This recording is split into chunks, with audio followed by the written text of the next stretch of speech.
À Paris, les diplomates russes, ukrainiens, français et allemands se sont rencontrés pour tenter de trouver une issue diplomatique à la crise ukrainienne. C'était la première réunion dans le format dit Normandie depuis décembre 2019. Les discussions visaient à relancer le protocole de paix de Minsk de 2015. L'émissaire ukrainien s'est montré plutôt positif. Les parties ont déclaré ouvertement et sincèrement qu'il existait des différences dans l'interprétation et l'exécution de l'accord de Minsk entre la Russie et l'Ukraine.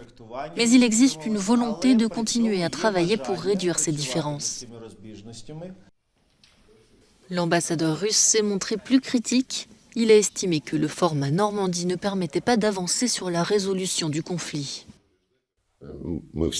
Nous sommes tous convenus, et c'est une avancée, que tant que subsisteront des interprétations différentes de l'accord de Minsk dans sa mise en œuvre ou dans l'ordre d'exécution des actions spécifiques, le format Normandie ne pourra guère jouer un rôle significatif au sein du groupe de contact trilatéral et contribuer au règlement du conflit dans l'est de l'Ukraine.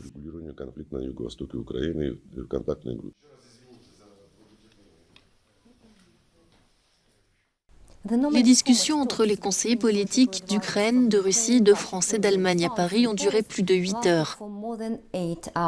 La déclaration finale réaffirme que les accords de Minsk constituent la base du format Normandie et souligne le soutien au respect inconditionnel du cessez-le-feu dans l'est de l'Ukraine.